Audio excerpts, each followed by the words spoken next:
Good evening. आज हम लोगों की करंट अफेयर्स की क्लास होती है। हम लोग करंट अफेयर्स की क्लास को समझने की कोशिश करते हैं कि जो इस हफ्ते का पूरा करंट अफेयर्स है वो हमारे आज के क्लास के शेड्यूल में हमेशा हुआ करता है।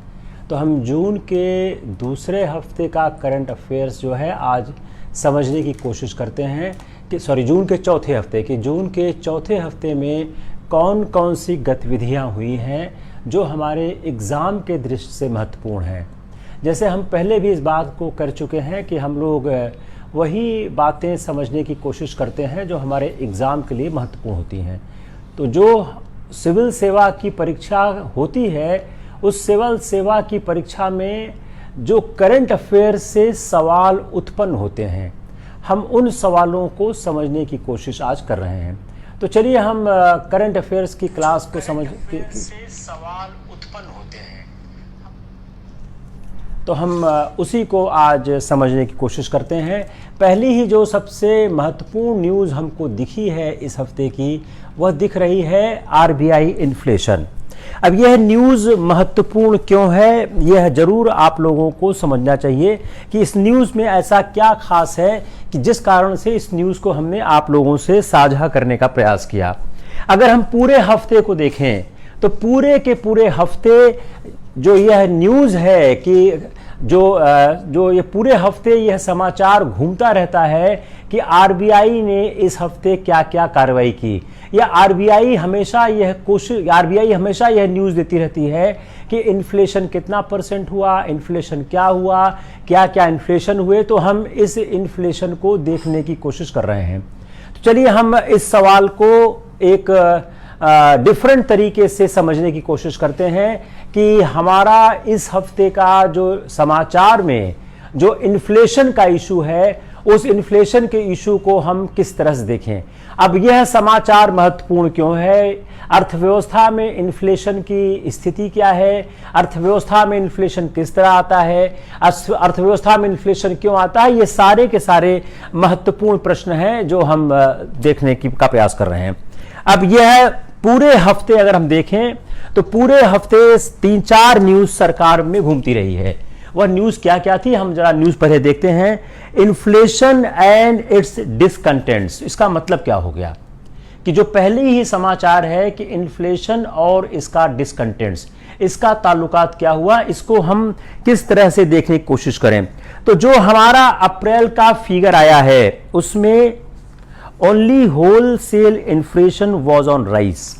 अब उसी में अगला लाइन क्या है कि हमारा जो होलसेल इन्फ्लेशन है जो बढ़ रहा है, उस होलसेल इन्फ्लेशन के राइज होने के पीछे क्या क्या कारण है, क्यों होलसेल इन्फ्लेशन राइज हुआ है। आप लोगों को मैंने इन्फ्लेशन के क्लास को पढ़ाते समय बताया था कि इन्फ्लेशन बढ़ने के कारण क्या क्या होते हैं। तो हमारा जो होलसेल इन्फ्लेशन है वह कैसे बढ़ रहा है, तो हम क्या देखते हैं पहले, आरबीआई इन्फ्लेशन। अब क्या हुआ है, होल सेल इन्फ्लेशन राइज। दूसरा क्या हुआ है, आरबीआई इन्फ्लेशन बैंड क्रॉस्ड। दो समाचार आपको दिख रहे हैं कि जो आरबीआई का इन्फ्लेशन है वह क्रॉस हुआ है और होलसेल जो इन्फ्लेशन बैंड है वह क्रॉस हुआ है। अब इसका मतलब क्या हो गया, जो समाचार क्या है कि जो इन्फ्लेशन का बैंड, अब इन्फ्लेशन बैंड क्या है, इन्फ्लेशन के इशू को कौन डिटरमाइन करता है। तो एक सवाल क्या हो गया, इन्फ्लेशन डिटरमाइन कौन करता है।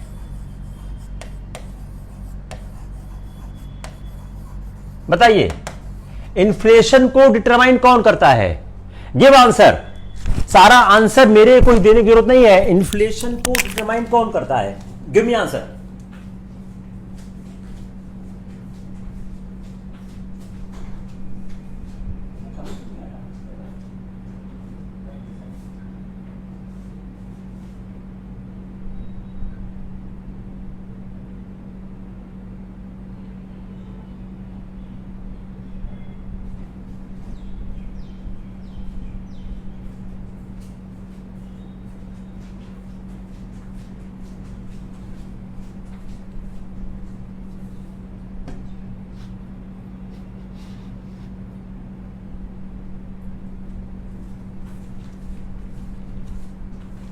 चलिए give answer, anyone give the answer. Inflation को डिटरमाइन कौन करता है? Who is determining the inflation? Inflation को डिटरमाइन कौन करता है? कोई आंसर दो, कोई भी आदमी आंसर दो कि इन्फ्लेशन को डिटरमाइन कौन करता है? Who is determining the inflation? RBI. तो एक सवाल क्या हो गया, हम लोग बेसिक से समझने की कोशिश करते हैं कि आरबीआई जो है वह इन्फ्लेशन को डिटरमाइन करता है। आरबीआई जो हमारा जो रिजर्व बैंक ऑफ इंडिया है, जो हमारा रिजर्व बैंक ऑफ इंडिया है, जो रिजर्व बैंक ऑफ इंडिया है, वह रिजर्व बैंक ऑफ इंडिया हमारी monetary policy, reserve bank of India ये क्या करता है?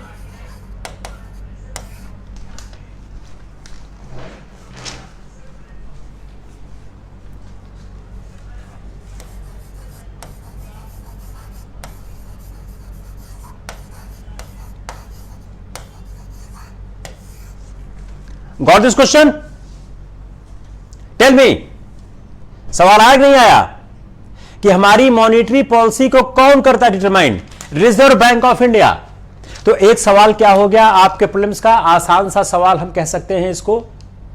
आसान सा सवाल हम क्यों कह सकते हैं कि रिजर्व के हमारा जो मॉनिटरी पॉलिसी है या हमारे इन्फ्लेशन के इशू को कौन डिटरमाइन करता है? आंसर क्या हो गया?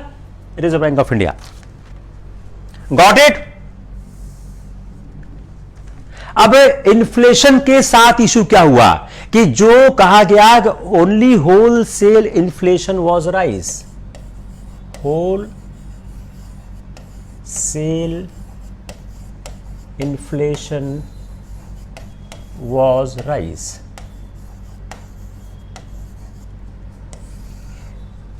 अगर न्यूज ये आ गई कि only wholesale inflation was rise, तो आपको समझना चाहिए कि होलसेल इन्फ्लेशन होता क्या है। दूसरा, उन्होंने कहा कि जो हमारा होलसेल इन्फ्लेशन है यह राइज क्यों हुआ? Led by fuel and commodity price.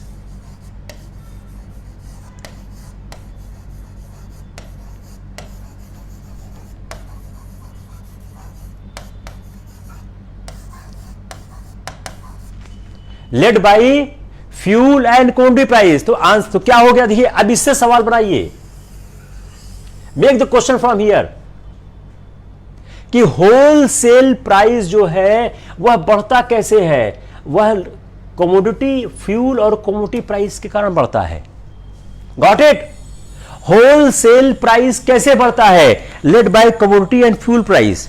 और इसने क्या किया? आरबीआई की अपर बैंड को क्रॉस कर दिया।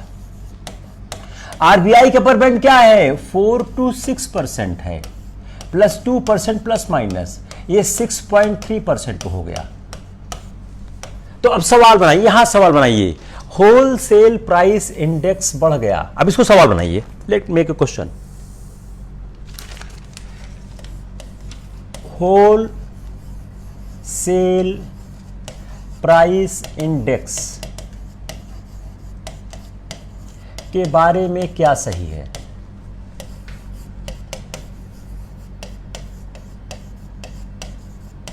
ए, यह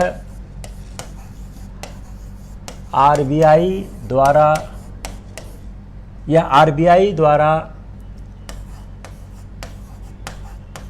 नियंत्रित या मॉनिटर्ड होता है।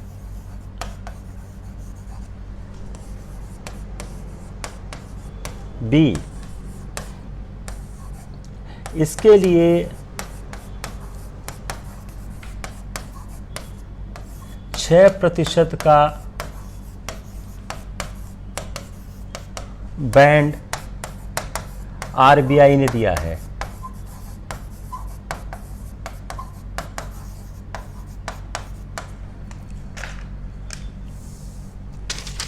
सी, only A is right. D, A and B is right.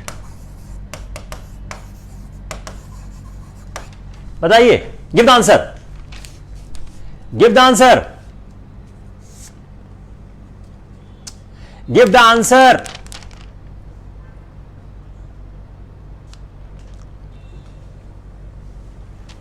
D is right, D is right.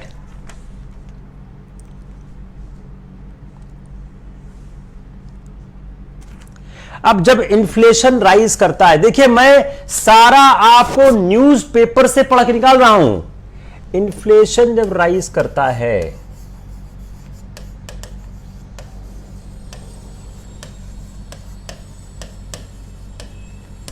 किसको हर्ट करता है, किसको नुकसान पहुंचाता है। जब इन्फ्लेशन बढ़ता है तो किसको नुकसान पहुंचाता है, लेंडर को या बारोवर को, ऋण देने वाले को या ऋण लेने वाले को। जब इन्फ्लेशन राइज करता है तो वह किसको नुकसान पहुंचाता है, जब इन्फ्लेशन राइज करता है तो किसको नुकसान पहुंचाता है, इन्फ्लेशन राइज करता है यह हर्ट्स करता है लेंडर को और बेनिफिट करता है बारोवर को। लेंडर को यह नुकसान पहुंचाता है और बारोवर को फायदा पहुंचाता है।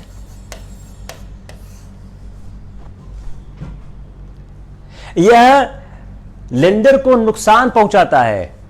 सुधांशु मिश्रा, आपने सीएसओ लिखा, ठीक बात है, सीएसओ इसका सूची बनाता है, लेकिन आईएएस में यह सवाल आने की संभावनाएं ऑलमोस्ट शून्य है कि इसको कौन बनाता है।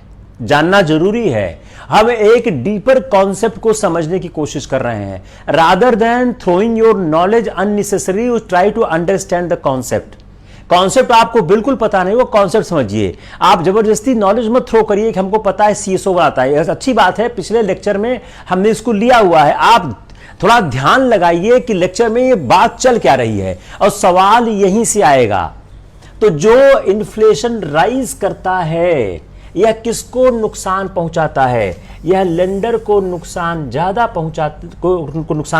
पहुंचाता है और बारोवर को फायदा करता है। अब यहां से हम एक संबंध की स्थापना कोशिश करते हैं। अब यहां से हम एक संबंध की स्थापना की कोशिश करते हैं कि जो गवर्नमेंट है वह बिगेस्ट बोरोवर है।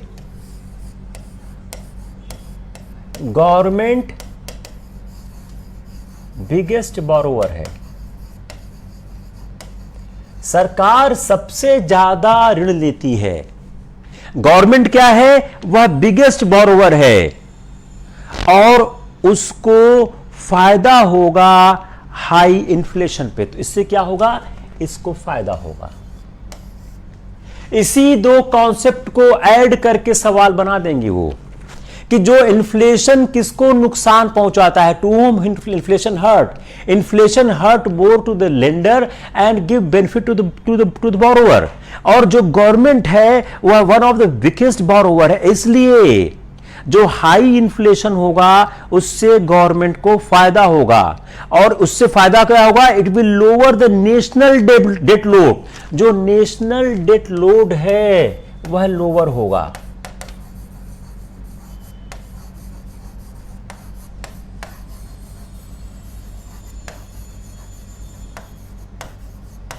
क्लियर?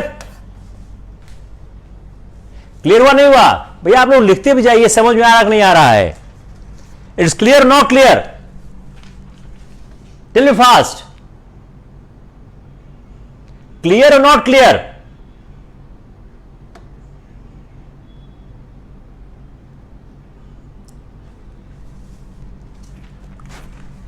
फिर से रिपीट करता हूं, यह बड़ा इंटरेस्टिंग कॉन्सेप्ट है। इन्फ्लेशन जब राइज करता है, राइजिंग इन्फ्लेशन में किसको फायदा नुकसान होता है, जो लेंडर है। लेंडर कौन है, जो ऋणदाता है। जितना धीमे के उतना धीमे चलते हैं। ऋणदाता को नुकसान होता है, सॉरी लेंडर कौन होगा, हां, और ऋण लेने वाले को, ऋण ग्राहता को फायदा होगा। अब गवर्नमेंट क्या है, वह बिगेस्ट बोरोवर है। गवर्नमेंट जो है वो सबसे ज्यादा ऋण लेती है, तो इसलिए क्या होगा, गवर्नमेंट बिगेस्ट बोरोवर है, गवर्नमेंट को फायदा होगा। नेशनल डेट लोड लोअर होगा। अब इसी को सवाल में लाइए, इन्फ्लेशन राइज होने से क्या होता है? ए, लेंडर को नुकसान होता है। बी, बारोवर को फायदा होता है। बारोवर को फायदा होता है। C, national debt load lower होता है। D, national debt load higher होता है। Answer A B, B A B C, C A B C D, D B C D. बताइए, give the answer fast fast.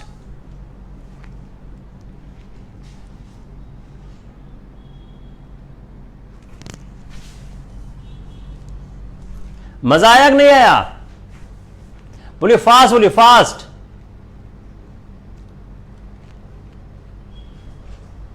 It's clear?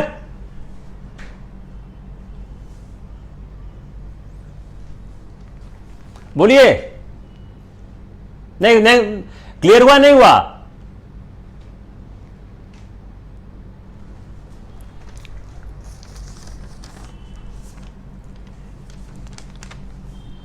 Very good, very good. देखिए, सवाल ऐसे ही आते हैं, सवाल इसी तरह से आते हैं जैसा मैं कोशिश कर रहा हूं। इन्फ्लेशन क्या करता है? इन्फ्लेशन क्या करता है? Inflation reduces purchasing power. Inflation purchasing power को रिड्यूस कर देता है। Inflation purchases reducing power. तो जो इन्फ्लेशन है यह परचेजिंग पावर को कम कर देता है। इससे क्या होता है? तो इन्फ्लेशन जब रिड्यूस करता है परचेजिंग पावर से और हिट करता है प्राइवेट कंजम्पशन को। इसी से आप जोड़िए, जब परचेजिंग पावर को रिड्यूस करेगा तो प्राइवेट कंजम्पशन को हिट करेगा।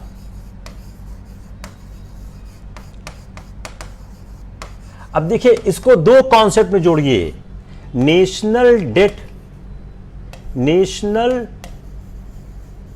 डेट लोअर कर रहा है और प्राइवेट कंजम्पशन को हिट कर रहा है।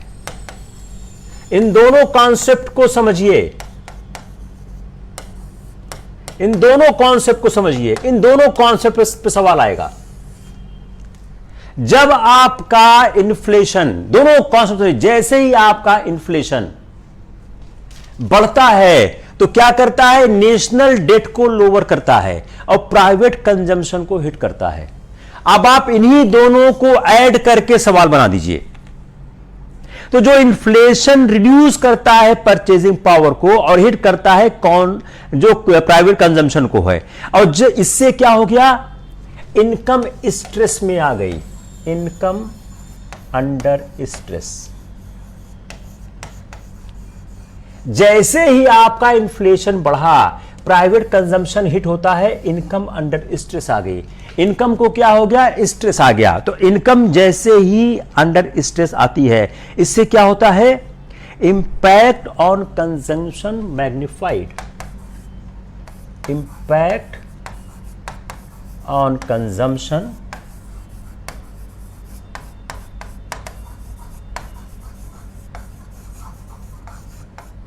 मैं फिर रिपीट कर रहा हूं, मैं करंट अफेयर को सिर्फ एनालाइज कर रहा हूं।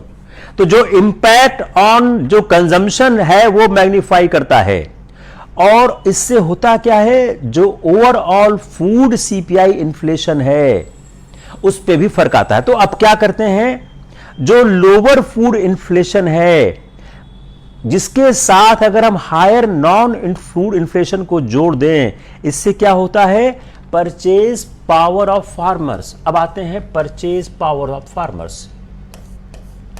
तो ये थोड़ा सा इन्फ्लेशन पे और बात कर लेते हैं, तब परचेज पावर ऑफ फार्मर्स पे आते हैं। थोड़ा इन्फ्लेशन पे और बात कर लेते हैं, तब इस पे आते हैं कि परचेज पावर ऑफ फार्मर्स को कैसे इंपैक्ट करता है। हम इन्फ्लेशन के 3-4 आसान कॉन्सेप्ट को समझते हैं, उसके बाद आते हैं। पहली बात क्या है, इन्फ्लेशन होता क्या है, व्हाट इज द इन्फ्लेशन।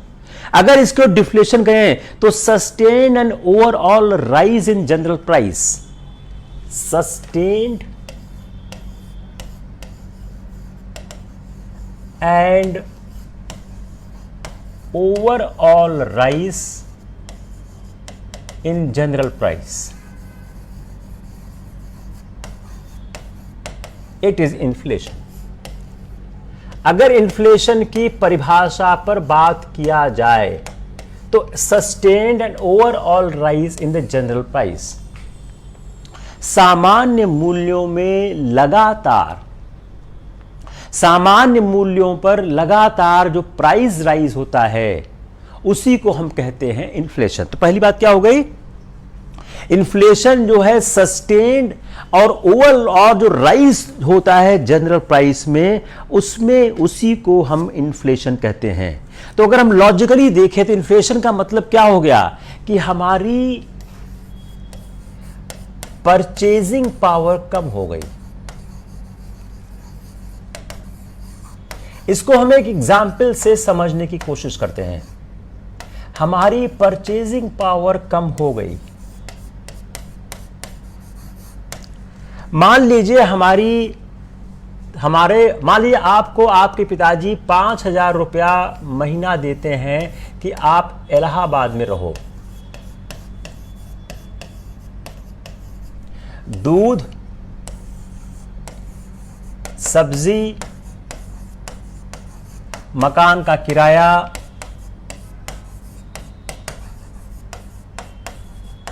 बिजली, इसके दाम बढ़ गए, या तो सारे के सारे दाम बढ़ गए या कुछ के दाम बढ़ गए। तो जो 5,000 रुपए में जितना सामान पहले खरीदते थे, मान लिया आपका दूध का कोटा था 1 लीटर प्रतिदिन,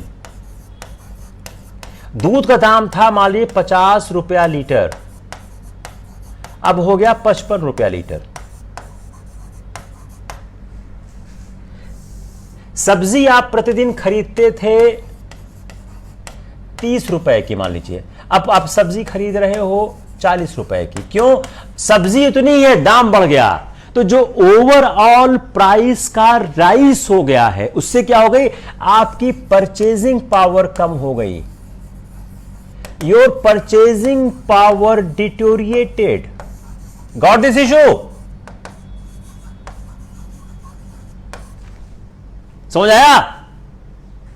आपकी परचेजिंग पावर जो है वह कमजोर हो गई। बताइए आया नहीं आया?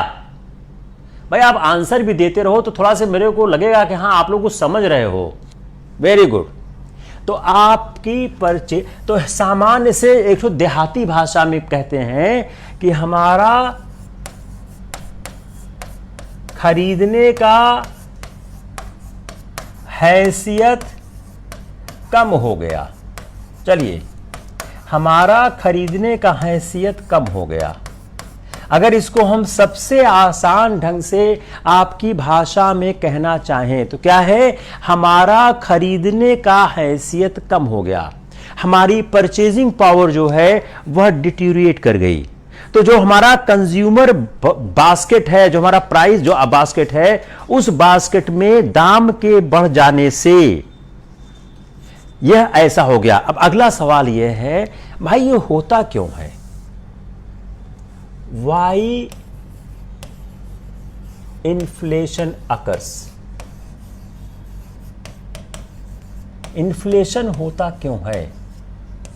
Y inflation occurs? आया केम?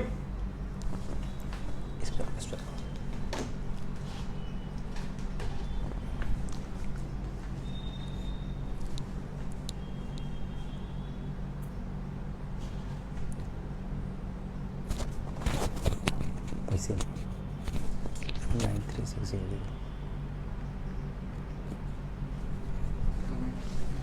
आ गया।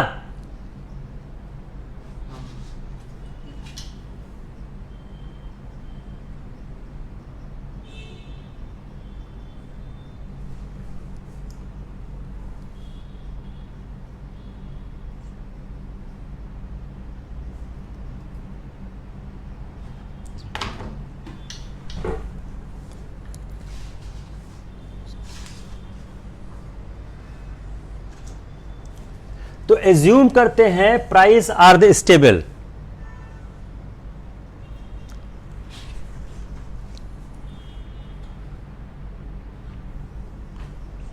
इट्स केम और नॉट केम?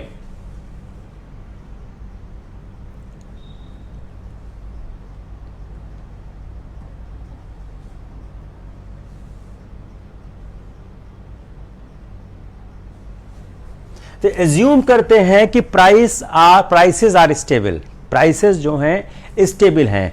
तो स्टेबल जो प्राइस है जब वो डिस्टर्ब होती है, जब ये स्टेबल प्राइस डिस्टर्ब होती है,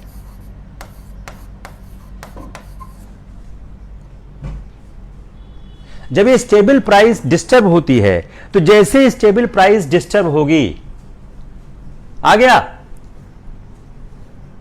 ओके ओके, चलो ऑल राइट, चलो ठीक, चलो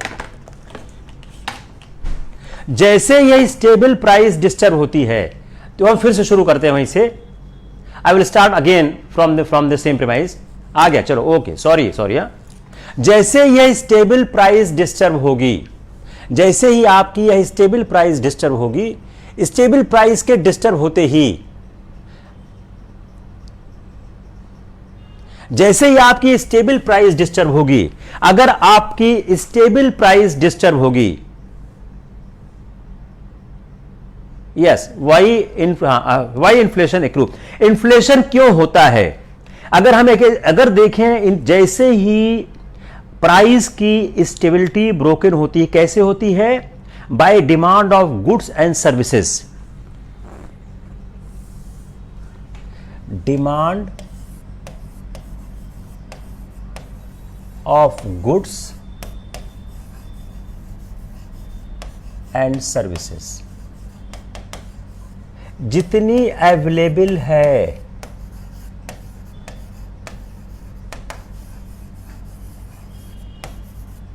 अगर उसकी तुलना में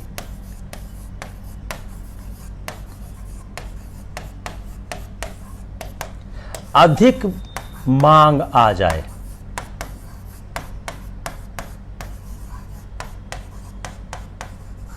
got it?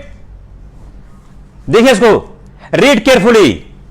Demand of goods and services, जितनी हमारे पास अवेलेबल है, अगर उसकी तुलना में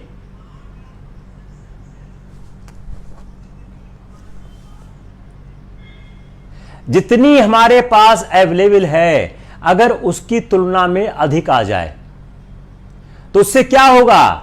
जो एक प्राइस बैंड हमारे पास है, वह प्राइस बैंड क्या होगा? डिस्टर्ब होगा। प्राइस हमारा क्या होगा? वह प्राइस हमारा डिस्टर्ब हो जाएगा। It's clear?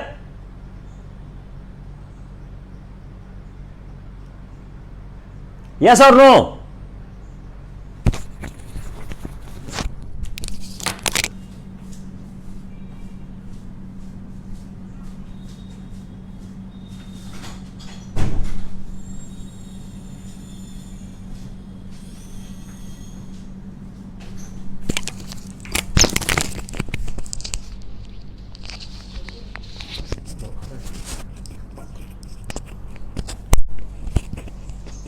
It's fine.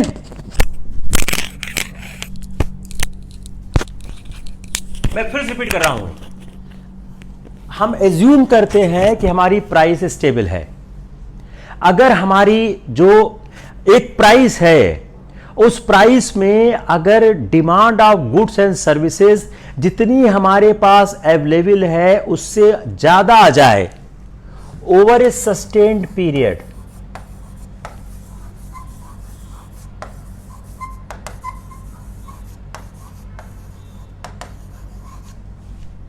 उससे क्या होगा? उससे क्या होगा? इन्फ्लेशन आ जाए। कैसे आएगा? तो prices of some of goods में अगर हम इसको करेंगे तो क्या होगा? प्राइस बढ़ जाएगा। समझ आया?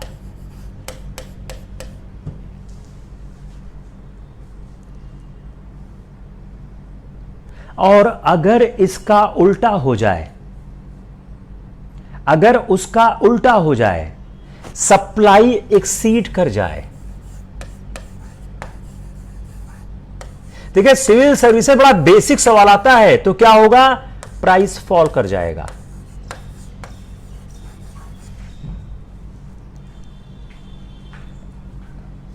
Got it? हम इसको फिर से रिपीट कर रहे हैं। अगर एक सस्टेन एक नियमित समय अवधि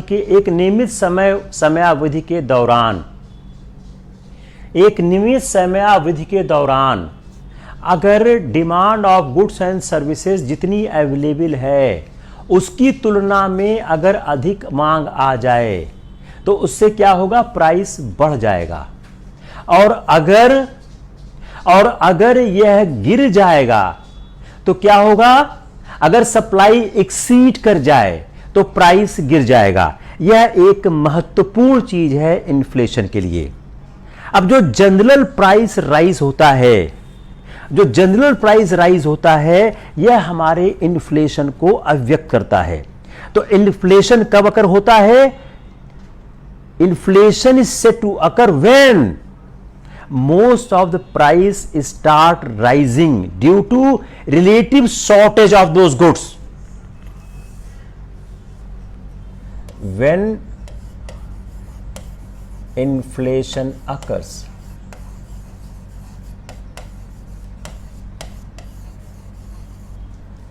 when, बताइए, लिखिए। अभी मैंने कहा है, you write on the chat, inflation occur कब होता है?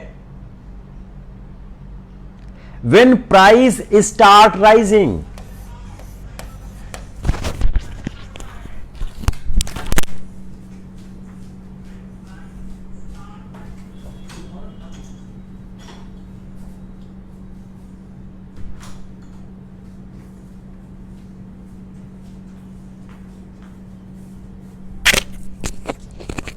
Got it?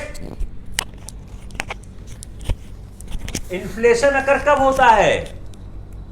जब प्राइस स्टार्ट राइजिंग।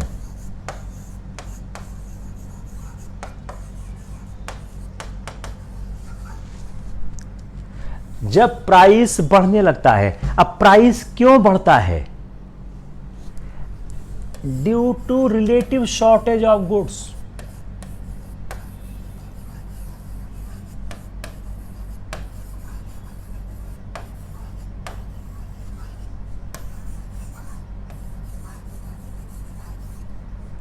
ठीक है?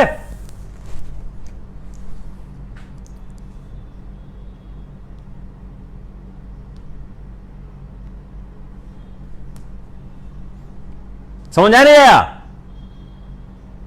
हम फिर रिपीट कर रहे हैं।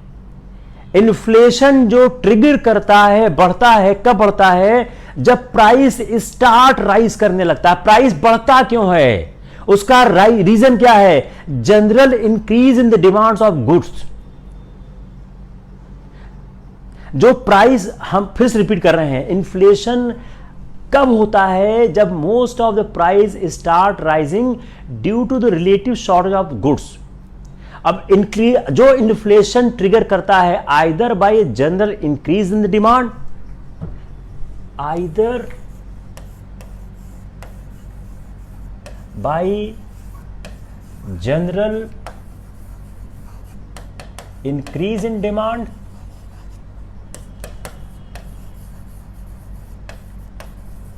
either by general increase in demand, किसकी डिमांड, किसका, गुड्स का या सर्विसेज का। देखिए सो ठीक से, देखिए ठीक से, इन्फ्लेशन ट्रिगर करता है आइदर या तो जनरल इंक्रीज हो डिमांड में गुड्स एंड सर्विस से, कैसा, रिलेटिव टू सप्लाई। इसको जोड़ के सवाल आपका गलत करा देंगे वो, इसको पूरा पढ़िए, आप पूरा चार्ट पढ़िए। जनरल इंक्रीज इन डिमांड किसका, गुड्स एंड सर्विस का, रिलेटिव टू सप्लाई।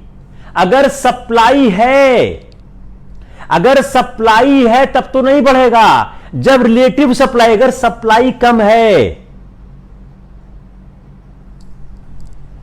इसका मतलब क्या हुआ, fall in supply.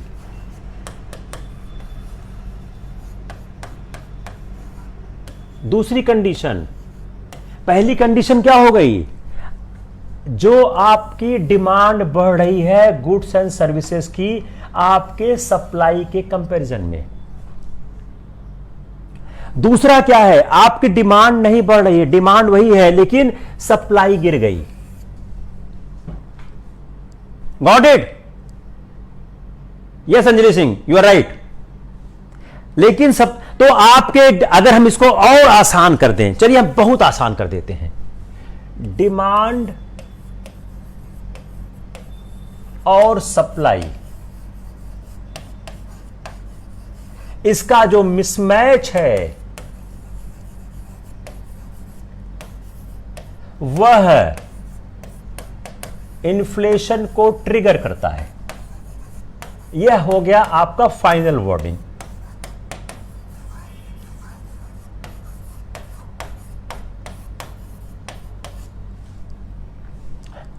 Fine.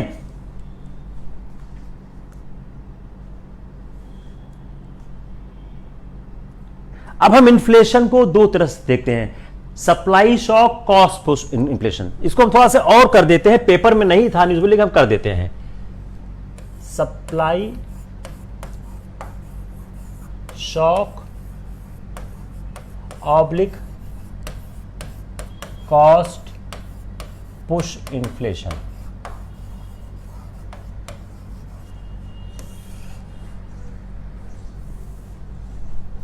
Supply shock, cost push inflation. हम इसको जरा से समझने की कोशिश करते हैं ओपेक से, आसानी समझ आ जाएगा। जो ऑयल प्रोड्यूसिंग कंट्रीज थे उनके हम एग्जाम्पल से समझे, तुरंत समझ आ जाएगा। तो जो ऑर्गेनाइजेशन था पेट्रोलियम एक्सपोर्टिंग कंट्रीज का, तो इन्होंने जो यह कब बना था, ये 1960 में बना था। ये एग्जाम्पल आपको समझा देगा आराम से। यह 1960 में यह ऑर्गेनाइजेशन बना था। इसने क्या किया, जो प्राइसेस था क्रूड पेट्रोलियम का वह बढ़ने लग गया, जो प्राइसेस था क्रूड पेट्रोलियम का बढ़ने लग गया।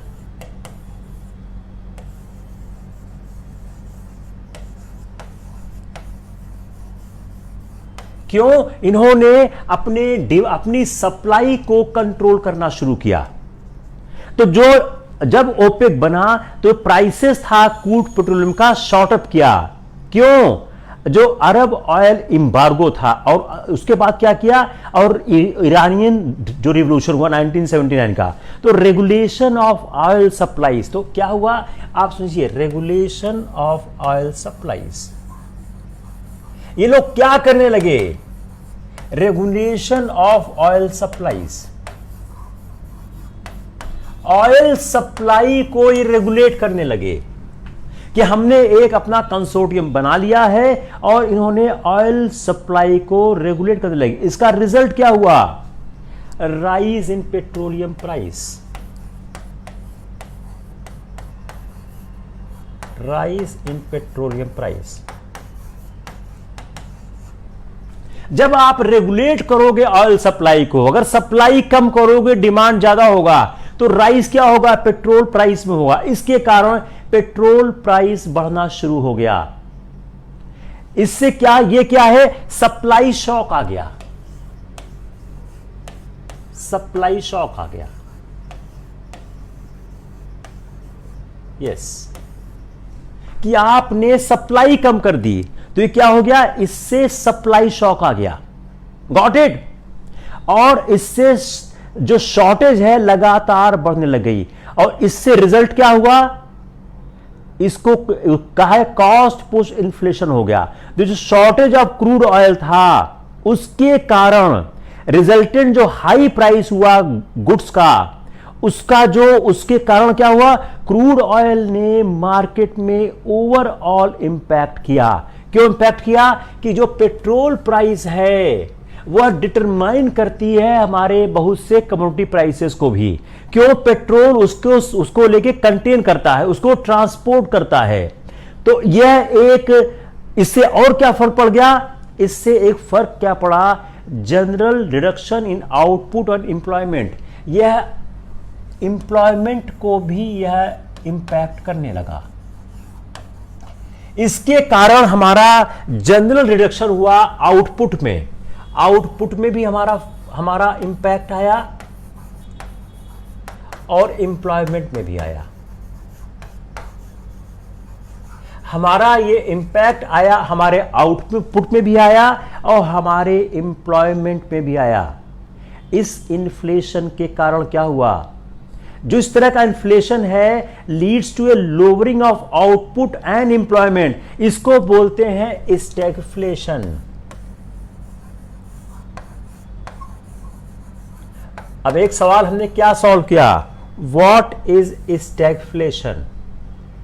स्टैगफ्लेशन क्या होता है, जो लोअर करता है आउटपुट को भी और एम्प्लॉयमेंट को भी। क्लियर हो गया, व्हाट इज स्टैगफ्लेशन। हम फिर से रिपीट करते हैं कि जो हमारा सप्लाई शॉक होता है वह कॉस्ट को पुश करता है। तो जो हम इसको ओपेक कंट्री समझने की कोशिश क्यों कर रहे हैं, बड़ा आसानी से समझ आ जाएगा।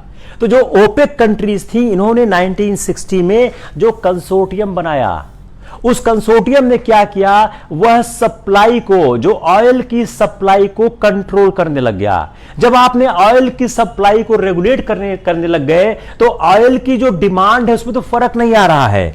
ऑयल की डिमांड तो वैसे ही है, आपने ऑयल की डिमांड को जब आपने कंट्रोल करना शुरू किया तो उससे फर्क क्या आ रहा है कि सप्लाई कम हो रही है, डिमांड सेम है। इससे इन्फ्लेशन शुरू हुआ। अब इस इन्फ्लेशन ने हमारे आउटपुट को, हमारे एम्प्लॉयमेंट को भी कंट्रोल किया, क्योंकि जो पेट्रोलियम है वह हमारे सारे सेक्टर में यूज होता है, एग्रीकल्चर में होता है, इंडस्ट्री में होता है, ट्रांसपोर्टेशन में होता है। उससे फर्क क्या हुआ, उससे हमारा कॉस्ट पुश हुआ। तो supply shock oblique cost push. अब जब कोई ऐसा इन्फ्लेशन होता है जो लीड करता है हमारी लोअरिंग ऑफ आउटपुट को और एम्प्लॉयमेंट को, उसको हम कहते हैं स्टैगफ्लेशन। हमने ये यात्रा क्यों तय की, हमको आपको स्टैगफ्लेशन समझाना था।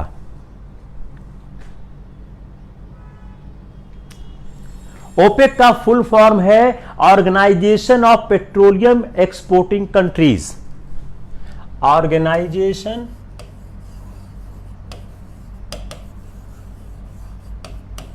ऑफ एक्सपोर्टिंग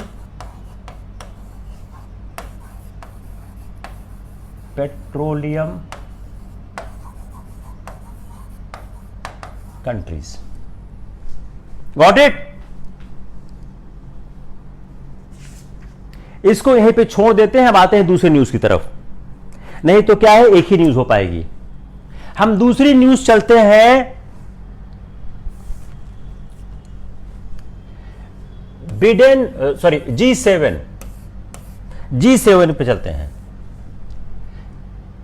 हम इसको फिर लौटेंगे क्योंकि आज 2-4-5 दिन में फिर न्यूज आएगी। हम अगला कॉन्सेप्ट समझने की कोशिश करेंगे। Now come on the G7। अब G7 महत्वपूर्ण क्यों है? पहली बात, what is G7? earlier G8, now G7. Then which country expelled?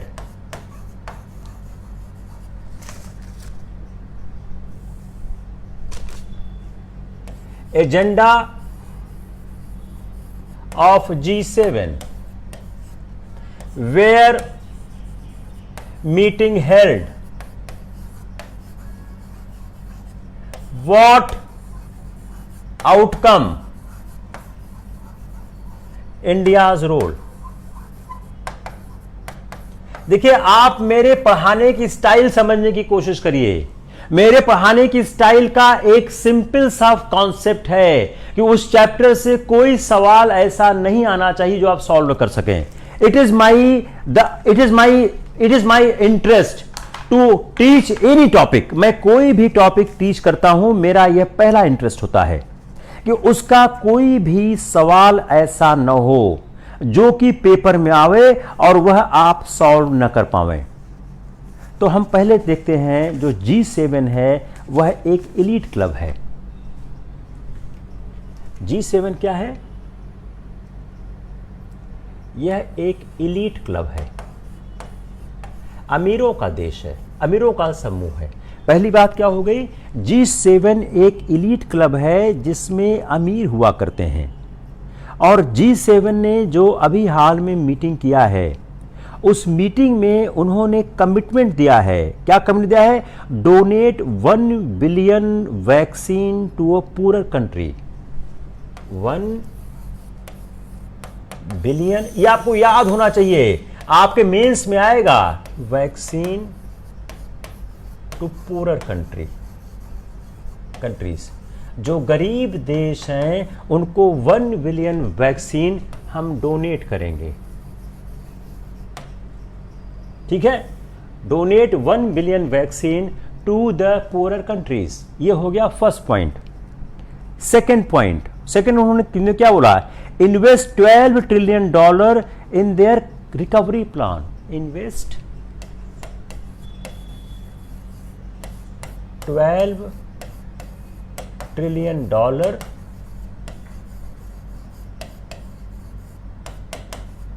ये आपको एग्जाम में लिखना पड़ेगा। In recovery plan 12 trillion dollar in recovery plan. ये दूसरा पॉइंट हो गया। उन्होंने जो 2-3 पॉइंट बताए, पहला पॉइंट क्या बताया कि इन्वेस्ट करो। पहला पॉइंट क्या बताया कि हम 1 बिलियन डॉलर जो है वह वैक्सीन, वह गरीब देशों को हम वैक्सीन डोनेट करेंगे। इसका इन दोनों का क्या मतलब हुआ? यह हुआ सद्भावना मिशन। आप ये भी लिख सकते हैं कि G7 प्लान जो है वह एक सद्भावना मिशन की तरह काम किया। देखिए, शब्दों की बाजीगरी बहुत जरूरी होती है अगर आपको IAS बनना है तो उन्होंने 2 महत्वपूर्ण बातें कही। तो जो उन्होंने महत्वपूर्ण बातों के साथ क्या किया? उन्होंने इनविटेशन दिया, फेलो डेमोक्रेटिस इनविटेशन दिया। किसको दिया? फेलो डेमोक्रेसीज को। इंडिया उसका पार्ट नहीं है, लेकिन इंडिया को इनविटेशन दिया, तो इंडिया G7 देश में शामिल हुआ। एक सवाल प्रीलिम्स का भी हो गया, इंडिया शामिल हुआ था या नहीं हुआ था? इंडिया जब G7 का पार्ट नहीं है तो इंडिया शामिल कैसे हो गया? उन्होंने फेलो डेमोक्रेसीज जो इंडिया है, Australia, south Korea and south Africa, India, Australia, south Africa, south Korea, इसको उन्होंने दिया। क्यों दिया? ये फेलो डेमोक्रेसीज हैं। अब देखिए, इसका सवाल बनाइए प्रीलिम्स का। मेक ए क्वेश्चन किस तरफ बनेगा? अगर आप सवाल बनाने की कोशिश करें तो सवाल किस तरह से बन के आएगा कि G7 मेंबर के कौन कौन से सदस्य देश हैं। एक सवाल क्या बनाइए कि G7 के सदस्य देश कौन से हैं? ऑप्शन ए, ऑप्शन बी, उसमें भाग G7 में किसने किसने लिया। अब क्या करेंगे, उसमें इंडिया को भी भाग दिला देंगे, ऑस्ट्रेलिया को क्यों दिला देंगे। अब आपने ए ऑप्शन पे टिक किस पे लगा दिया है, आपने ए आंसर पे टिक लगा दिया है आपने G7 कंट्री जो वहां पे सब देश हैं। अब आपको लगेगा कि यार जब इंडिया उसका पार्ट नहीं है तो इंडिया उसमें पार्टिसिपेट कैसे किया होगा। बस यहीं से आपका सवाल गलत होना शुरू हो जाएगा, क्योंकि आपको समझ में नहीं आएगा कि यार इसको हम कैसे लिखें जब वह उसका पार्ट नहीं है। जब उसका वो पार्ट नहीं है तो हम इस पर टिक कैसे लगा दें। यहीं से सवाल में आपके दिक्कत शुरू हो जाती है। Got it? किसको समझ नहीं आ रहा सवाल? ये किसी को ऐसा सवाल समझ नहीं आ रहा है? देखिए सवाल कैसे बनेगा। G7 देश कौन कौन से हैं?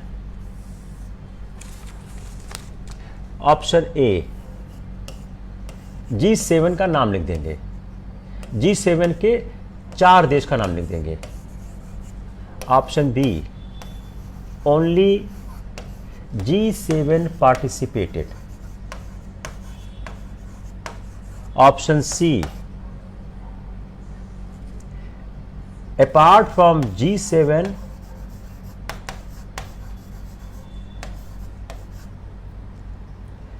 other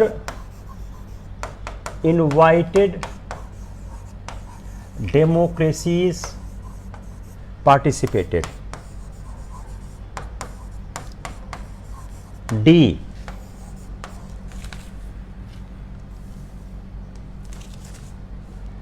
G7 plus invited pandemic countries participated। ऐसे सवाल आता है ना, यस और no.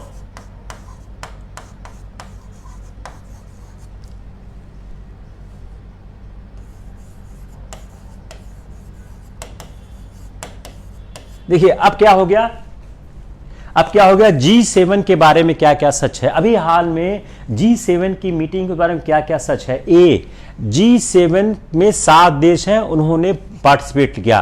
B, only G7 participated. C, apart from G7 other invited democracies participated. D, G7 plus invited pandemic countries participated. Answer सही क्या है? सी। लेकिन ऐसा सवाल पूछ लिया कि आप जब तक पूरा कंट्रोल नहीं करोगे आपसे हैंडल नहीं होगा।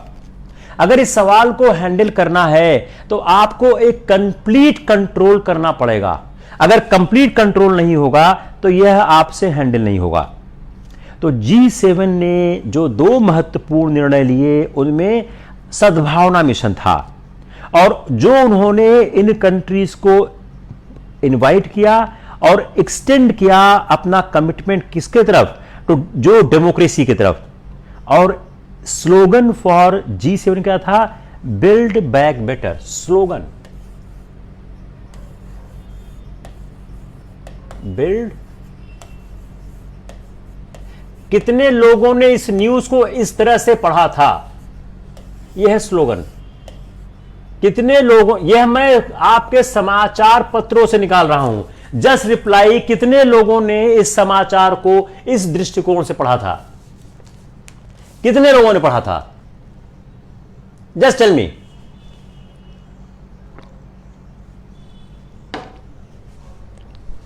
किसी ने समाचार को इस दृष्टिकोण से देखा था? यस और नो?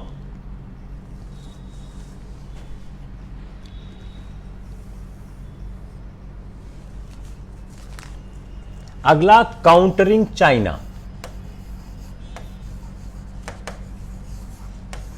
एक हो गया सद्भावना, दूसरा हो गया स्लोगन, तीसरा हो गया काउंटरिंग चाइना। तो उन्होंने चाइना को क्रिटिसाइज किया।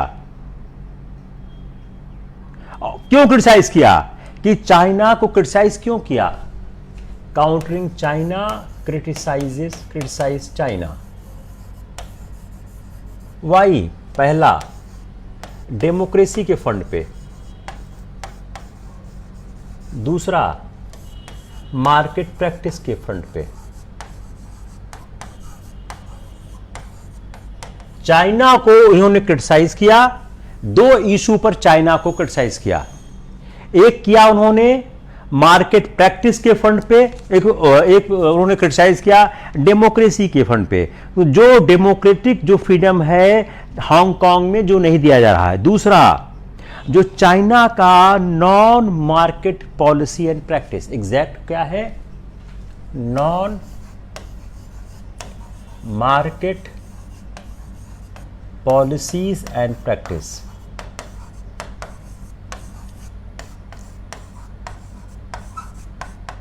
Non market policies and practice, दो इशू पर चाइना को इन्होंने क्रिटिसाइज किया और उन्होंने डिमांड किया transparent investigation, transparent investigation.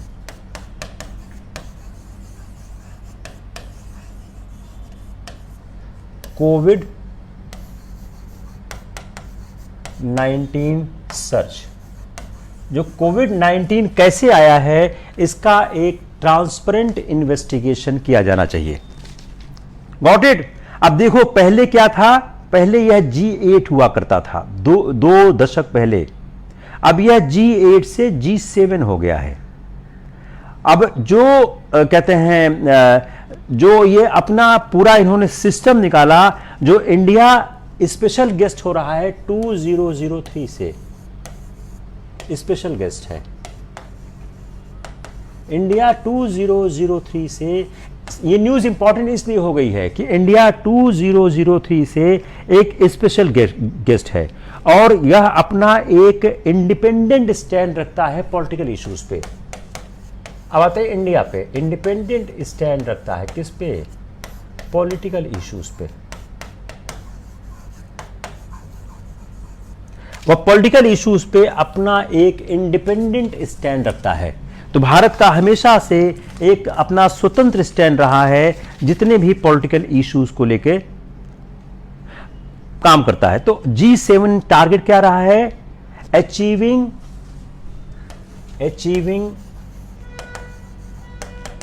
Global herd immunity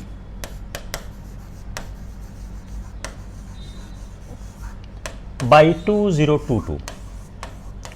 देखिए पेंडेमिक एक ऐसा इशू है, इसमें जब तक सारे देश इससे मुक्त नहीं होंगे कोई भी आदमी इससे सुरक्षित नहीं होगा, कोई भी आदमी इससे सुरक्षित नहीं होगा। तो G7 चाइना को राइवल कर रहा है, उसने चाइना की पॉलिसी को काउंटर करने की कोशिश की, बिल्ड बैक बेटर इनिशिएटिव की बात की उसने कहते हैं प्राइवेट सेक्टर के कैपिटल को मोबिलाइज करने की बात की है, जिसमें climate change, health on health society, private sector resources mobilisation,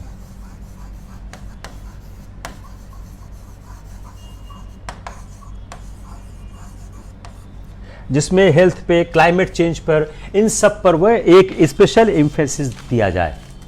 अब जो G7 है उसमें इंडिया का क्या स्टैंड है, जो इंडिया क्या करना चाहता है। तो G7 में इंडिया जो गेस्ट कंट्री के रूप में गया है वह प्रमोट कर रहा है respect for internationally accepted norms, वह ड्राइव करेगा इंक्लूसिवली एंड प्रोटेक्ट करेगा डिजिटल सिविक स्पेस को, जिसमें इंक्लूड होगा थ्रू द कैपेसिटी बिल्डिंग। यह आपका हो गया G7 का इशू। अब G7 के इशू से हम आगे बढ़ते हैं। अभी हाल में पुतिन और बिडेन की टॉक हुई है, थोड़ा हम इंटरनेशनल रिलेशन ठीक कर लेते हैं, पुतिन और बिडेन। अब यह सवाल क्यों उठ रहा है, अभी हाल में अमेरिका ने रूस के राजदूत को निकाल दिया।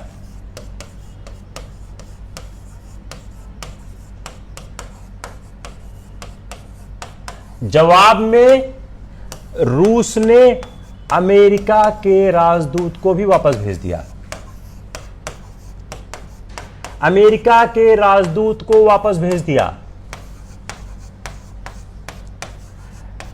शीत युद्ध के समाप्त होने के बाद, आफ्टर द कोल्ड वॉर, यह सबसे खराब रिश्ते हैं अमेरिका रूस के, सबसे खराब रिश्ते हैं अमेरिका रूस के after the cold war.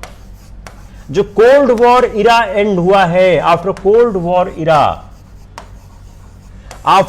War इरा, ये रूस और अमेरिका के सबसे खराब रिश्ते हमको देखने को प्राप्त हो रहे हैं। अब जब उन्होंने उसके बाद, जब रूस और अमेरिका ने जो निकालने के बाद बिडेन की और पुतिन की मुलाकात होती है,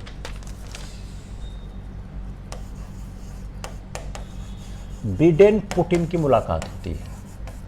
अब सवाल क्या उठ रहा है कि जब इतने ड्रेस्टिक स्टेप उठाए गए तब उन दोनों की मुलाकात क्यों हुई, उसकी मुलाकात का कारण क्या है, फोकस क्या है? मुलाकात का कारण है चाइना। अब यहां हम पढ़ा क्यों रहे हैं? यहां से भारत पॉलिसी के केंद्र में आ रहा है। जो फॉरेन पॉलिसी है उसके केंद्र में भारत आ रहा है। एक ऐसी पॉलिसी बन रही है जिसमें भारत कहीं नहीं है। In spite of the fact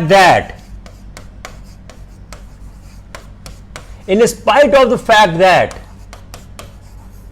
India's policy is not in the picture. यही सवाल आ सकता है, India policy is not in the picture.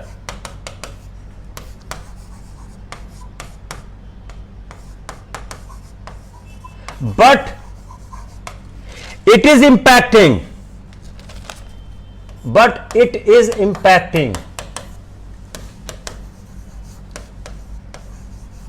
the India's interest.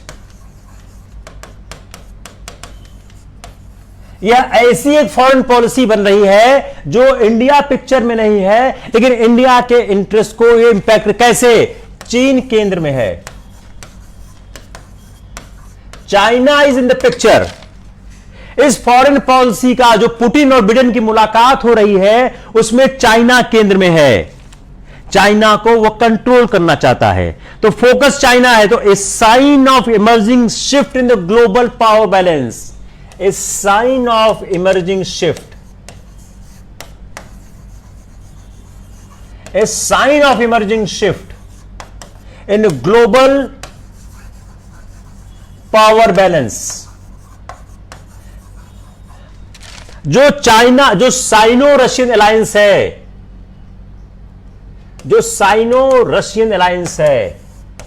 जो चाइना और रशिया एक साथ हैं। अब अमेरिका को लगा अगर चीन की हेजिमनी को, चीन को कंट्रोल करना है तो उनको एक मीटिंग करनी चाहिए बिडेन के साथ। जो ग्रुप ऑफ 7 है, NATO group 7, NATO, European union, यह अमेरिका के साथ हैं, चाइना के अगेंस्ट हैं। यह अमेरिका के साथ हैं और चाइना के अगेंस्ट हैं। तो फोकस क्या हो रहा है? Strengthening the western alliance. Focus क्या है ये? Strengthening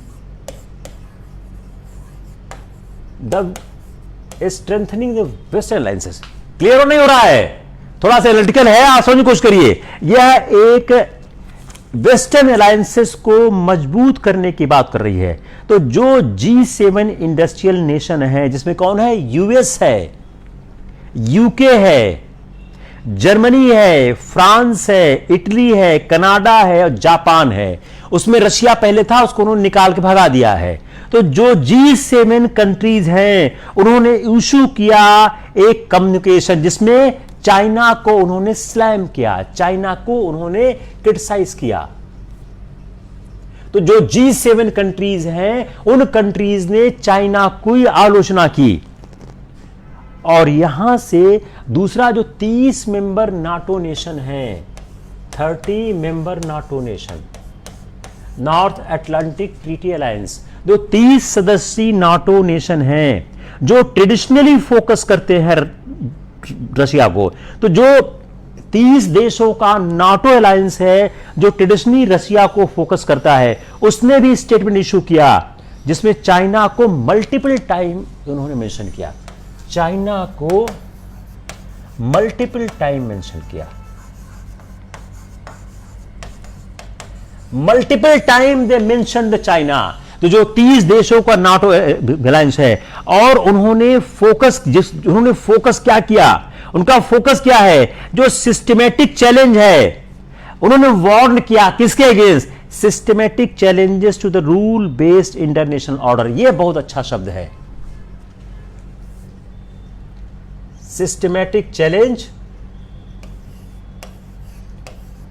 systematic challenge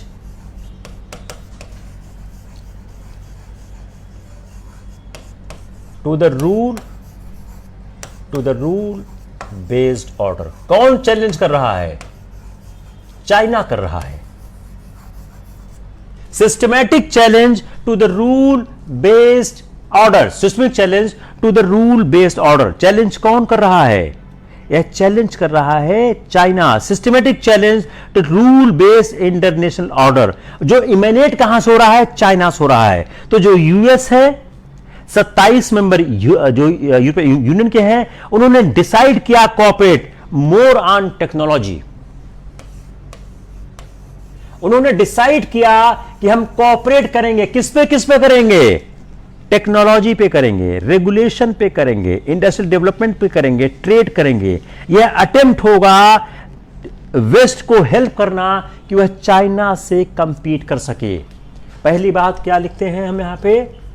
this meeting is to compete with China.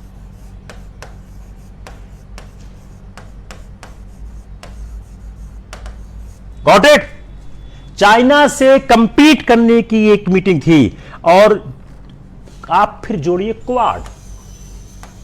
Quad में कौन कौन है? इंडिया है, ऑस्ट्रेलिया है, यूएस है, जापान है। जो क्वाड की मीटिंग हुई है उसने डिसाइड किया था कि वैक्सीन प्रोडक्शन को हम बूस्ट करेंगे, अदर कंट्री को हेल्प करेंगे। जो एम क्या है? Again countering China. क्वाड क्या है? Countering China. जो क्वाड में जो डिसीजन लिया गया वह डिसीजन भी क्या था? Countering China. चाइना को काउंट करना चाहिए।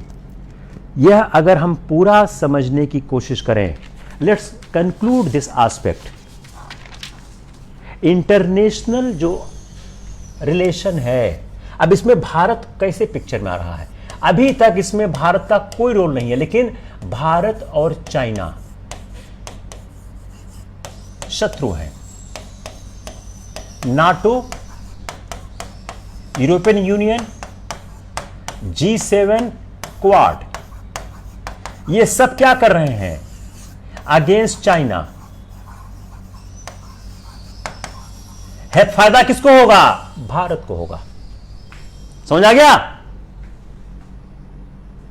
इसको आप लिखेंगे कैसे? कम ऑन कैसे हम इसको परीक्षा में लिखें? जो लोग राजनीति शास्त्र के विद्यार्थी हैं उनके लिए बहुत अच्छा लेक्चर है, बहुत काम का है उनके लिए। इंटरनेशनल रिलेशन दो जगह काम आता है। एक काम आता है आपके जीएस में, दूसरा काम आता है आपके पॉलिटिकल साइंस के इंटरनेशनल रिलेशन में। अब इसका इस्तेमाल कैसे होगा? देखिए 4-5 चीजें इसमें है। एक ऐसा अंतरराष्ट्रीय संबंध विकसित हो रहा है जिसमें भारत का पार्टिसिपेशन मिनिमम है, लेकिन वह भारत के हित में है। Point number 1। पॉइंट नंबर 2, जो नया इंटरनेशनल ऑर्डर जो बन रहा है जिसमें भारत और चाइना की शत्रुता है, चाइना सबका अपोनेंट हो गया है। और पुतिन और यूएसए और रशिया का जो संबंध था, जो ऑल टाइम लो होने के बावजूद उन लोगों ने चाइना को काउंटर करने के लिए एक मीटिंग की। G7 में, यूरोपियन यूनियन में, क्वाड में, नाटो अलायंस में, सब में चाइना को कहा गया वह एक सिस्टमैटिक चैलेंज है रूल बेस्ड इंटरनेशनल ऑर्डर को। क्लियर हो गया? यस और नो?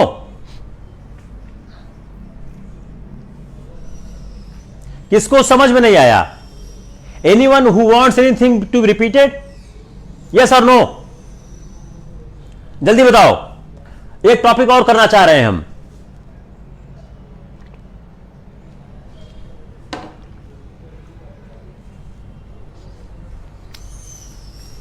क्लियर?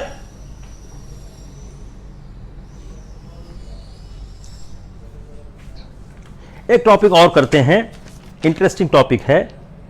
वो टॉपिक है एग्रीकल्चर से है। एग्रीकल्चर से वो टॉपिक है कि जो हमारा एग्रीकल्चर है एक्सपोर्ट बढ़ा हुआ है। क्या जया, एनी प्रॉब्लम? नहीं प्रॉब्लम है, चलो।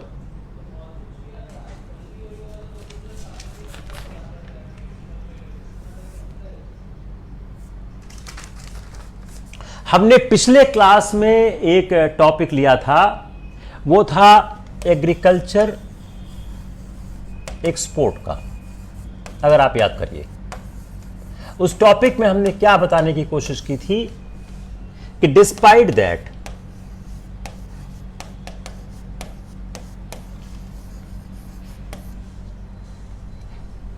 Pandemic and economic contraction, agricultural export increased. याद आया?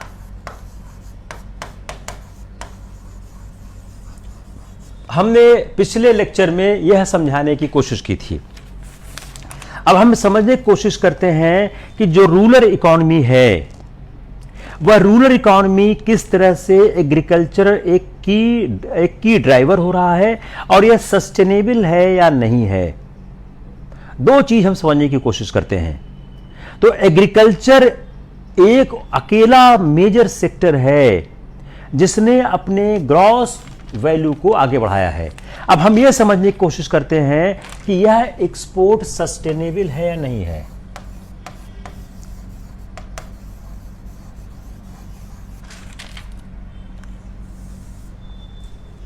इसको समझने के लिए हमको समझना पड़ेगा कि हमारा एक्सपोर्ट किस में हुआ है।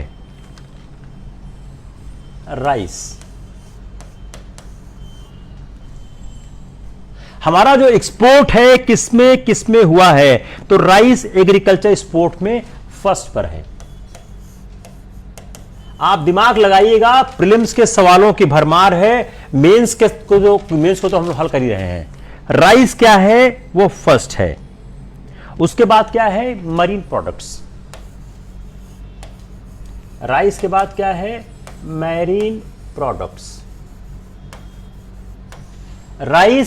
राइस के बाद आता है marine products, spices, buffalo meet,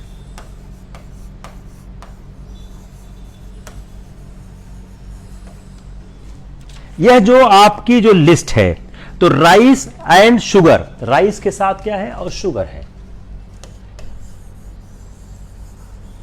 अब यह हम समझना क्यों चाह रहे हैं, राइस और शुगर दोनों बहुत पानी चाहते हैं।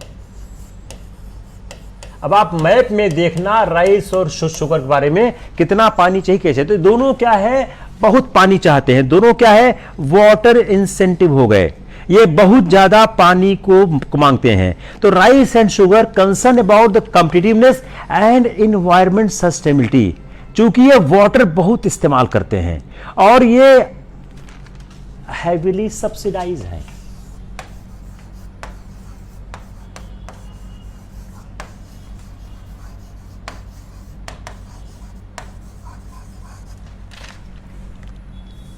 हम यहां से उस पॉइंट को पकड़ रहे हैं कि जो हमारे पास दो एग्रीकल्चर के स्ट्रॉन्ग पॉइंट हैं, उनमें एक तो वाटर का इशू है, इन्वायरमेंट का इशू है, हैवीली सब्सिडाइज्ड है। अब हम ऐसे आइटम का सबसे ज्यादा एक्सपोर्ट कर गए हैं। हमारे एक्सपोर्ट बास्केट को बढ़ाने में उन चीजों का कंट्रीब्यूशन है जिसमें पानी बहुत लगता है और जिनको की सब्सिडी बहुत दी जाती है, और उसके साथ साथ फ्री पावर है, चीप और फ्री पावर है,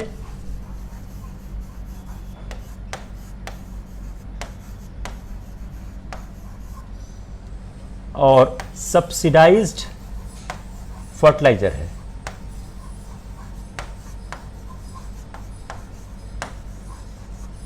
हमने जिस चीज का एक्सपोर्ट किया है उसके साथ ये चार महत्वपूर्ण चीज जुड़ी हैं। वाटर है, हैवीली इनका रेट सब्सिडाइज्ड है, चीप या फ्री पावर है, और सब्सिडाइज्ड फर्टिलाइजर है।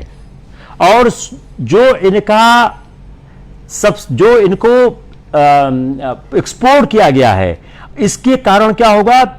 This has led many sugar export countries, Australia, Brazil, Thailand, to register a case against India at WTO। Brazil, Thailand आदि देशों ने WTO में केस रजिस्टर किया है। इंडिया क्यों किया है? कि यह सुविधा उपलब्ध है। अब सवाल एक क्या बन गया कि कुछ देशों ने किस फसल के खिलाफ WTO में केस रजिस्टर किया है, और उस केस को रजिस्टर करने का कारण क्या है? समझ आ गया? देखिए, इतना मजेदार चीज होती है अगर पढ़ना चाहें। उन्होंने WTO में ब्राजील ने, थाईलैंड ने, ऑस्ट्रेलिया ने भारत के खिलाफ केस रजिस्टर किया है। केस रजिस्टर क्यों किया है? इसके कारण किया है कि आपका जो उत्पादन है वो सब्सिडाइज्ड है, आपका जो वाटर है सब्सिडाइज है, चूंकि आप चीप और फ्री पावर देते हो, आपका फर्टिलाइजर सब्सिडाइज है, तो हैवीली सब्सिडाइज आइटम का आप एक्सपोर्ट कर रहे हो। किसके खिलाफ किया है? शुगर के खिलाफ किया है। क्लियर? प्री का सवाल बना नहीं बना? जल्दी बोलो।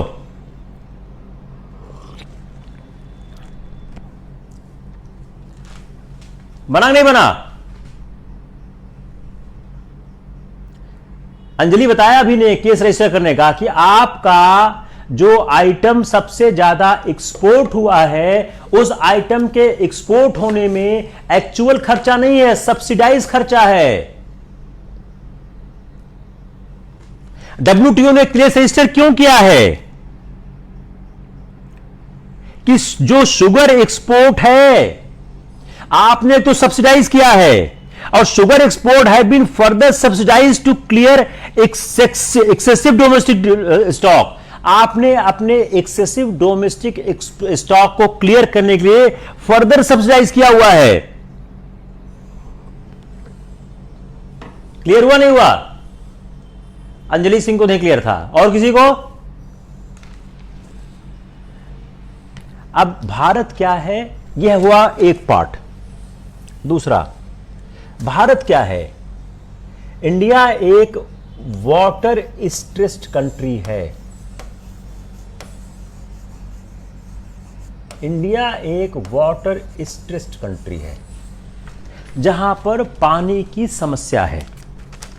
एक वाटर स्ट्रेस्ड कंट्री है जिसमें पर कैपिटा वाटर अवेलेबिलिटी है 1544 क्यूबिक मेट्रिक।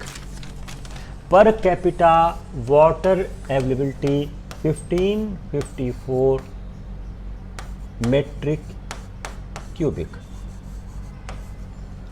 भारत एक वाटर स्ट्रेस्ड कंट्री है जहां पर 1544 क्यूबिक मेट्रिक वाटर एक आदमी को था 2011 में। ये फिगर है 2011 की। यह घट के हो चुका है 1140। तो एक वाटर स्ट्रेस्ड कंट्री है जहां पर वाटर की अवेलेबिलिटी कम है। जब हम 1 kg शुगर उत्पन्न करते हैं,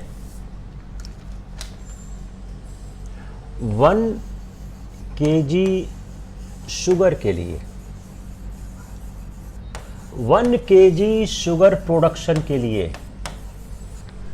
1 kg शुगर प्रोडक्शन के लिए हमको कितना पानी चाहिए? हमको पानी चाहिए 2000 लीटर।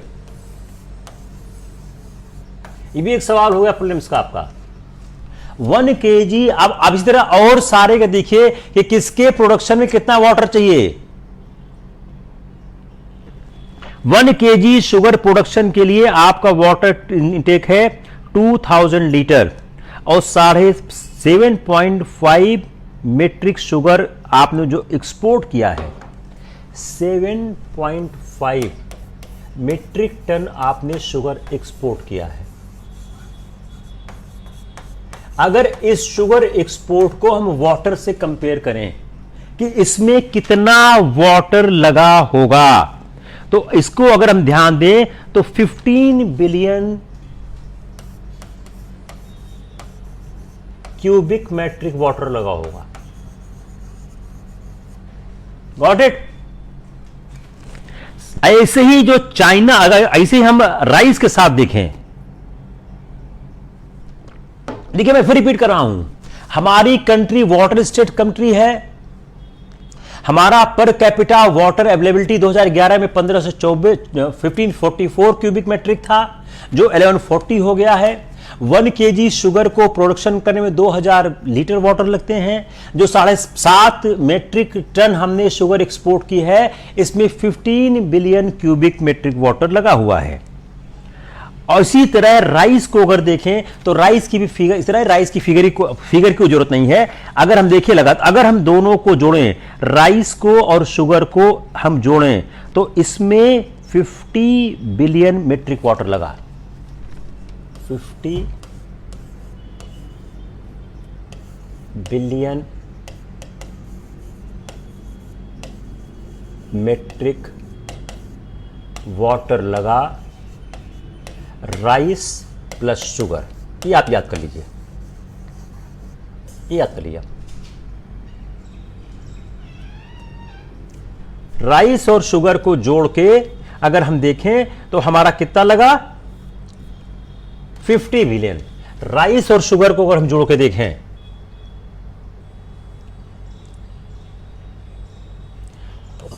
राइस प्लस शुगर कितना हुआ? 50 बिलियन क्यूबिक मीटर। राइस और शुगर को हम जोड़कर देखें तो कितना वाटर लगा? पूरा लगा 50 बिलियन क्यूबिक मीटर्स।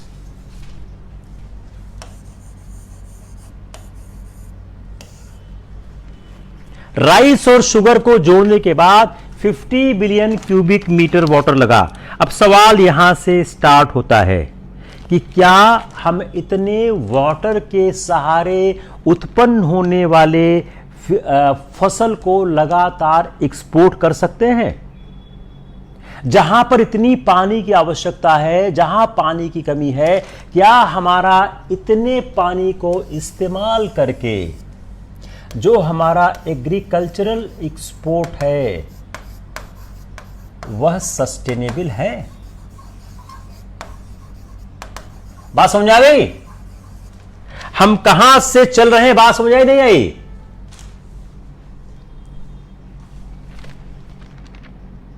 तो जो हमारा एग्रीकल्चरल एक्सपोर्ट है वह एग्रीकल्चरल एक्सपोर्ट जो हमेशा लोअर रहा है।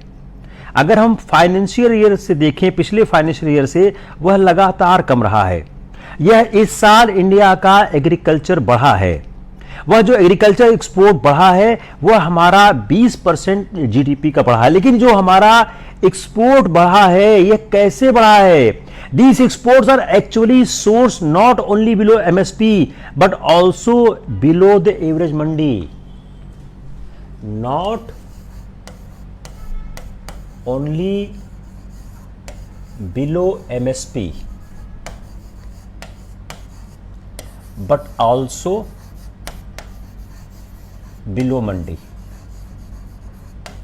जो हमारा ये एक्सपोर्ट हुआ है, जो हमारा एक्सपोर्ट बढ़ा है, इस सोर्स किस रेट पे हुआ है? यह सिर्फ जो हमारा सोर्स हुआ है not only below MSP but also below average Mandi prices. जो कंट्री में मंडी प्राइसेस है, एमएसपी है, उसके नीचे हुआ है।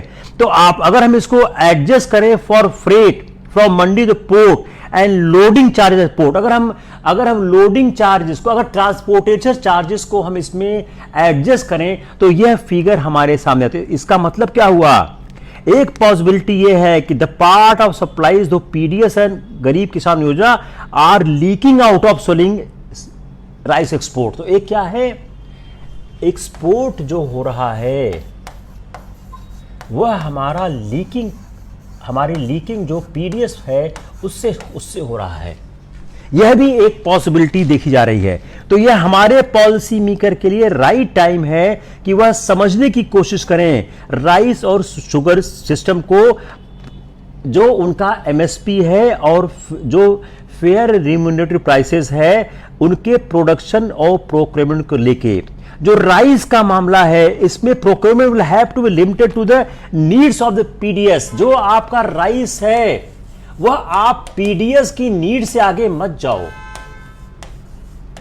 पीडीएस की नीड को समझ के करो। हमने आपको पिछले लेक्चर में बताया था कि हमको कितनी जरूरत है, हम कितना प्रोक्योर कर रहे हैं। तो राइस का प्रोक्योरमेंट है वो पीडीएस से लिमिट करना चाहिए, और यह एक हाई टाइम है हम समझने की कोशिश करें कि हम डायरेक्ट कैश ट्रांसफर की तरफ देखें। हम डायरेक्ट कैश ट्रांसफर की तरफ देखें कि हम कैसे डायरेक्ट कैश ट्रांसफर करके लोगों की मदद कर। भाई हमको पैसा देना ही है, हम किसानों को दें या डायरेक्ट कैश ट्रांसफर कर दें, यह शायद एक बेटर हालत होगी अगर हम इसको देखने की कोशिश करें।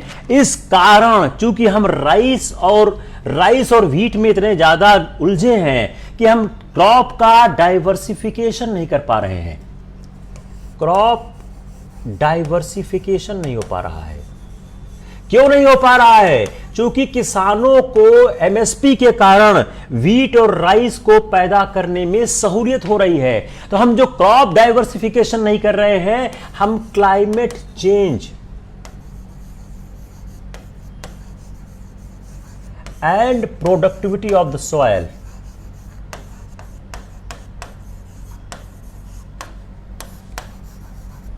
हम climate change and productivity of soil दोनों को हम इंपैक्ट कर रहे हैं।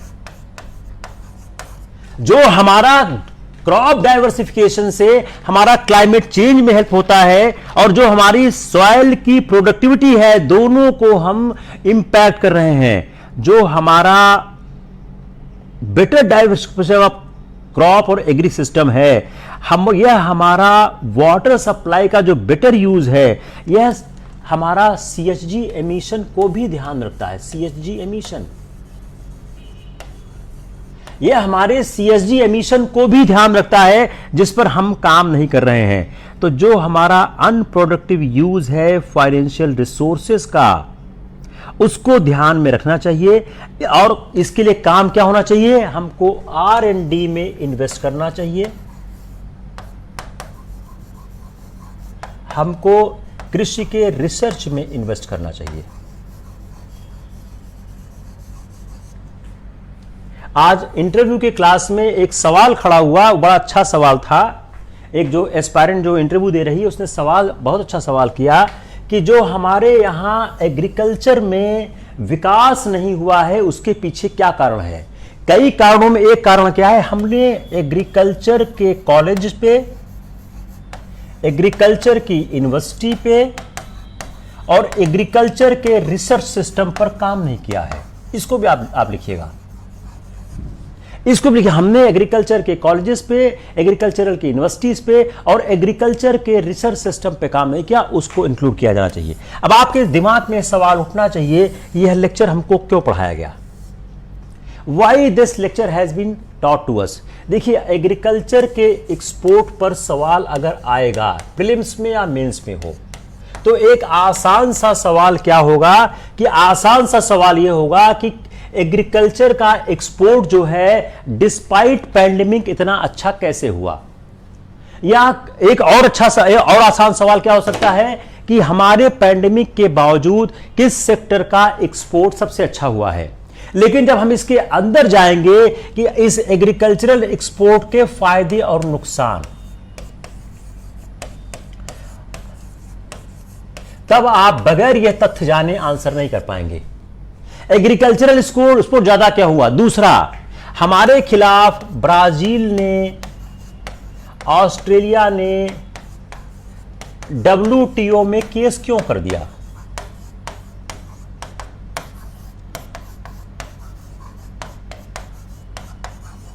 अगर आप इस लेक्चर को नहीं समझेंगे तो वह आपसे हैंडल नहीं होगा।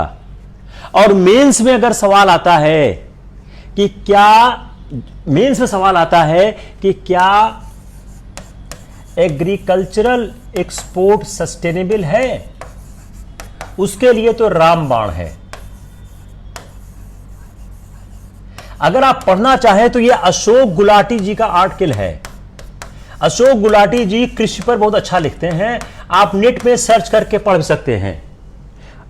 जो अशोक गुलाटी जी का आर्टिकल है, आप चाहे नेट पर सर्च के पढ़ सकते हैं। हाउ सस्टेनेबल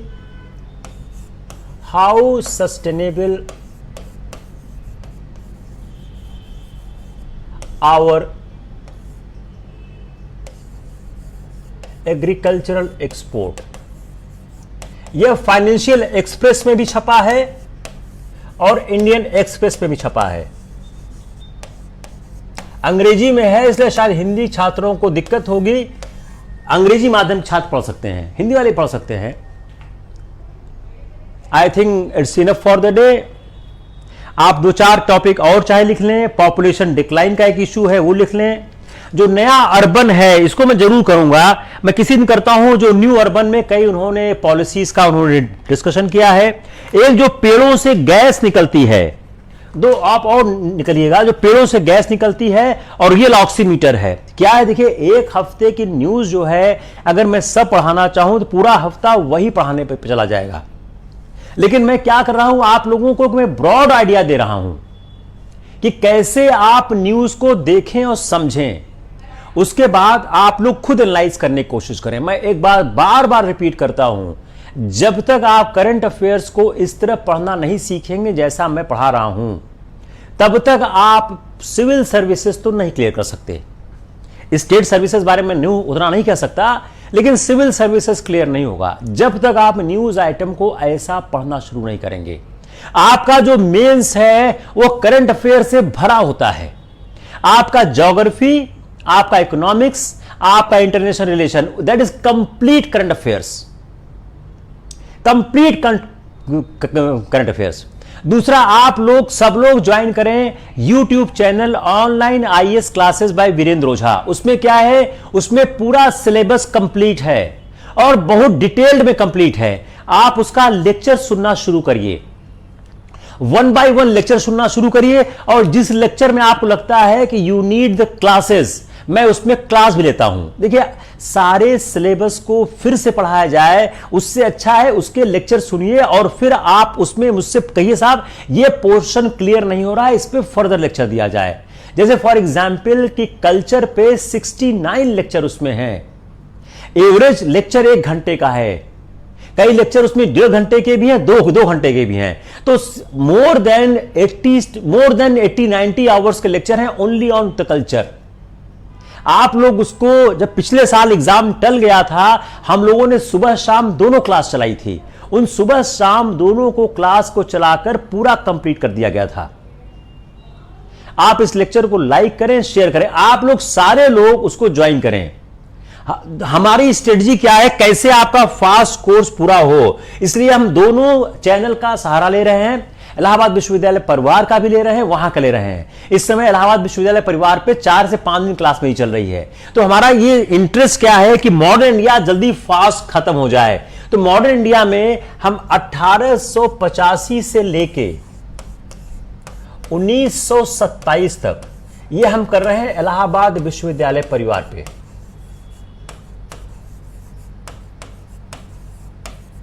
और 1927 से लेके 1947 तक हम कर रहे हैं online IAS classes by Virendra Ojha YouTube पे।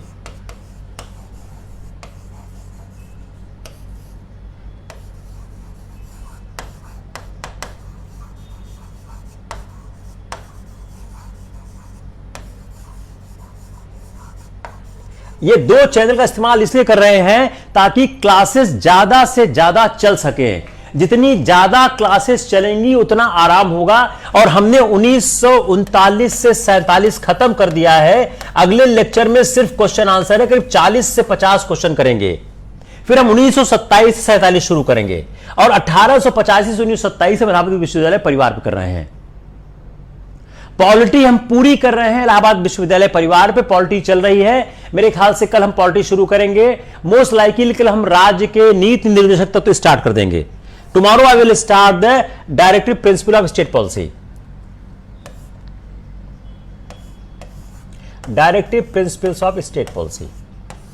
पॉलिटी क्या है, जिस तरह से सवाल आते हैं पॉलिटी के लिए टाइम बहुत ज्यादा चाहिए, तो हम लोग बहुत आराम से फास्ट अगर पढ़ाएंगे तो आप लोगों से कुछ हैंडल नहीं होगा।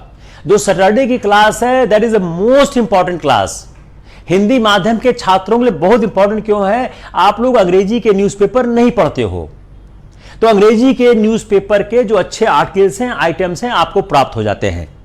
तो I think enough for the day, I will see you tomorrow with कल पॉलिटी है, कल हम पहले करेंगे जो राइट टू प्रॉपर्टी है, जो आर्टिकल 31 में था जो हट गया है उसको करेंगे। उसके बाद हम करेंगे रिट्स को, आपकी जो रिट्स है, उसके बाद हम डायरेक्टिव प्रिंसिपल शुरू करेंगे। आई डोंट नो कल शुरू हो पाएगा नहीं, लेकिन कल स्टार्ट हो जाना चाहिए। Take care, will see you tomorrow. आप लोग लेक्चर को लाइक करें, ज्यादा ज्यादा शेयर करें, लोगों को बतावें। हम लोगों की कोशिश है कि आपके पास जो एक कोचिंग का भ्रमजाल है उससे बाहर हम लेके आए। पूरी हम लोग कोशिश करते हैं कि एक क्वालिटी की क्लास हो, जितनी बेहतर क्वालिटी पॉसिबल हो देने की कोशिश करते हैं। आपको किसी लेक्चर में, किसी में नॉट माई लेक्चर, आपको ज्योग्राफी के लेक्चर में कुछ इशू लगता है, आपको हिंदी में लगता है, आपको पॉलिटी में लगता है, आप जरूर बतावें, हम कंसर्न टीचर से जरूर बात करेंगे कैसे और बेहतर किया जा सकता है। ज्यादातर क्लासें बहुत अच्छी चल रही हैं, क्लासेस में कोई दिक्कत नहीं है, लेकिन मार्केट को कंट्रोल करता है कंज्यूमर। आप लोग कंज्यूमर हो, अगर आपको लगता है किसी चीज में किसी सुधार की आवश्यकता है, कोई मदद की आवश्यकता है, हम लोग जरूर करेंगे। Thank you, take care, will see you tomorrow.